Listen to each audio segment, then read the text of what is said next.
Manipuri anauba sahi hoba numit ngasi sajibugi nongma panba chairauba numit kamari lenana Lok Sabha gi MP Dr. R.K. Ranjanna lamdam asigi ireisa singda thamoigi oiba yai papaujel pirakle anauba sahi asina lakpada iroinana iramdam amadi ireisa khuding makta ana ayak yaudaba chaukhatpa sahi ama oirasanu haina nungai yai papa paujel pirakle ngasi sajibugi nongma panba chairauba numit lamdam asigi maru oina maitai furup singna khunda laitaba mafam singda pak sana thoram pangthoknari Manipur gi oina anauba sahi hoba numit asiga mari lenana yumthong kuding makta haukiben numit nini humni gi mamangdagi sitpa sengba tawduna anauba sahi na lakpada leiba leitaba imungi sana mahida ngamjaba khara kachaduna lakliba sahi asigi oina nunga yaifaba amadi chaukhatpa imung amamam oiduna lamdam asibu ingtapa mara chetpa chaukhatpa amadi khundaminariba kanglupsingi amatta oina nungsi janana leiminanaba miyamna thawmiri anauba sahi hoba numit kamari lenana imung manung amadi sagai na taisingi marakta punna saksaminaduna harau nungaiba phongdoknari Thobal Forest Division gi manung chanba tenthada leiba kangla singda tha sigi tara marigi nungthilda lamai tharambagi maralda forest amasung police na fagat khiba myoi ahmarang jail da thajin khre Thobal Forest Range gi staff singamadi Khongjom police gi apun team amana lamai tharambagi maralda fagat khiba myoi ahum adu tha sigi tara mangada CJM Thobal gi court ta puthoklaba matung numit tarukni police custody da leiraklaba matung marang amukhana Thobal gi CJM court ta puthoklaba matung Thobal gi CJM na makoi ahumbo judicial remand April gi tang mari fawba jail da thajin khibani Singdala mai tharambagi maralda jail da thajin khriba sing adudi Tengnopal district ki machi block ki manung sanba Momlo Ring Farm village dagi Ningsen Mosan chahi yangkai nitoi apokpa laikhidraba NG Thani Singlai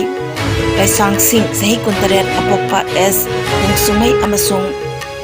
Simpri Thotchan chahi kuntaru apokpa laikhidraba S6 tamasing kawi Ranbayabadi Nanmai sakla habagi pau hekta bada numit aduda Thobal Forest Range ki ROS samangona lucingba forest staff singmade Thobal SP ki miteng makada Khongjom Osina lucingba team amana fire tender gari yauna sangsinduna mai adu nungthil pung mangarom tabada kanmangam khibani amadi police na makata na mafam aduda thiba hombagi thabak satabada mioi sing adu thengnabadagi phagat khibani Isingi hawrakam laitrabada 25 ki line samubagi wahanto laikhigadra hana Chief Minister na nungangba phongdokre ngasi World Water Day ga mari lenana state ki thakta awareness campaign pangthokre ising yoktuna thambagi henabi thamlasi hana paujel puba bike rally amasu Chief Minister N Birenna lamthakre Public Health Engineering Department asinuna Kumalampak Sports Complex ta pangthokhiba palanthoram aduda Chief Minister Mangthomam Birenna Jingsang kayada hoba uwa sing paktakna yanthatpa asina isingi ichum taba lepkhiba amadi uwana phajanduna thamgadaba adu nunglaingoi kaya nongju thagi matamda turel tamna chenthalakpana ngasidi turel gi khumung sing phungalakpagi achawba lambi oiri mahakna makha taraduna lamdam asida thokliba isu sing thiduna khanabagi mahutta non isu oiba wafamna nainaduna leibagi chatnabi leiba asina furup masel gi marakta nungsinadabagi machak ama oirakle reserve forest natraga protected forest yokhatnanaba lengak na hanariba asi miyamgini umang sing asi yokhatpada thangai sengna ahenba kudong chaba hangadoriba asi umang sing asigi manak nakpada khundariba mioi singni aina tawgadoriba thabak thoram asina miyamda sokatra natraga sokletra haibgi wakhalol chenminatsi miyamgi mathau tade ai numairaga loire haiba wakhalol chenbanadi chakhatpa khunai amagi sakdam nate haiki ising likna sizna si haiba wakhalol chenduna pukri pat kaya phunjinduna community hall amadi loisang kaya sagaliba asilepiyu chawkhat khongthangi mingda miyoibana changdraba yadraba ising mangbana manghanba asima achuma khongthang nate ising yokhal asi haina paujel boba ngasigi rally asi state asigi mapam kudingmakta maru oina umang kokthokliba mafam singda su satuna awareness baikhatnana bahotnasi uwagi kanabasing mipum kudingmakna khangminasi haina pakatana phongdoki ngasigi thoramadu saruk yakhiba PHED Minister El Susindrona Moirangi Sendratana Khongsangna dauriba ngasigi rally asi makhatana state asigi district kudingmakta khongsanduna awareness pinanaba khongthang lokhatkani umang yokhatpana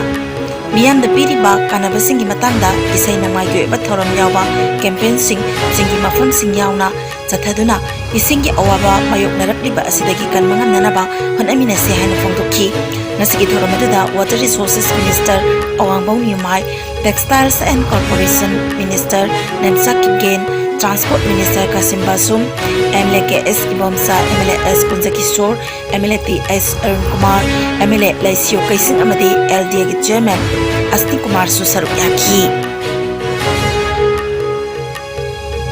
6.8 magnitude यौना ngarang hakiba yuharna Pakistan के सरुक Khardah acai अतोय नंगनखिबगा लोइनना यामद्रबदा मियोय मापन लैखिद्रे कया अमना असोक अपन नंगहनख्रे हाइरि। अदुम ओइनमक युहार हाकिबा दुगी epicentre अदु अफगानिस्तान के Hindu Kush region दा ओइदुना लैनुंग किलोमीटर 140 लुना ओइखी हाइना पाकिस्तान मेट्रोलॉजिकल डिपार्टमेंट हाइरि। युहार हाबा अदुना मरम ओइरगा थंगनबा लैबाक Afghanistan, Turkmenistan, Kazakhstan, Tajikistan, Uzbekistan, China, Kyrgyzstan अमदे इंडिया दसु युहार हाबगी मनरी फंखी। मदुना मरम ओइरगा ngarang numidang दिल्ली की एनसीआर दा मिनिट अमदगी अनि फावबा मैग्नीट्यूड 3 की चांगदा युहार हाकी। मदुना मरम ओइरगा मियामना युमदगी थोकलक्तुना अहांगबा लंबी सोरokta लैनखी। अदुम ओइनमक युहार हाकीबा अदुना मियोबगी पुनसिदा मांगबा अमदि अकाई अतोय नंगहनबगी पावदी हौजिकमकी ओइना लैथ्री। नुमित खरनी की ममांगदगी कोविड-19 पॉजिटिव ओइबगी चांग वानखलकपगा लोइनना हौकिबा पुंग 14 दा इंडिया दा नौना मियोय 1953 कोविड पॉजिटिव ओइबा थेंगनखी। लैना असिना मरम ओइरगा मियोय मरी लैखिदे फगलकपगी चांग चादा 94.9 सिनोदा हंथरखरे। अपुनबा कन्फर्म केस कोटी 4,94,000 19,494 यौखरे। एक्टिव केस मसिंगना 8,000 सुपना 63 ता हेंगलखरे। लैना असिना मरम ओइरगा लैखिदबा अपुनबा मिगी मसिंगना 5,19,912 सुखरे। लैना असिदगी नाबा फदुना डिस्चार्ज तौखिबा अपुनबा मिगी मसिंगना कोटी 4,94,9,958 यौखरे। लैना असिदगी ngathoknaba वैक्सीन कापथोखरबा अपुनबा मिगी मसिंगना कोटी 9,95,912 हेनखरे। मालेमगी ओइना कोविड लाइचना ख्वाइदगी हेना सोहलबा लेबाकसिंगी मनुंगदा यूएसए ना अहनबा, इंडिया ना अनिसुबदा अमदे फ्रांस ना अहुमसुबदा लैरि। अवांग नोंपोक स्टेट सिंगी ओइना असम ना अहनबा, मिजोरम ना अनिसुबा अमदे मणिपुर ना अहुमसुबदा लैरि।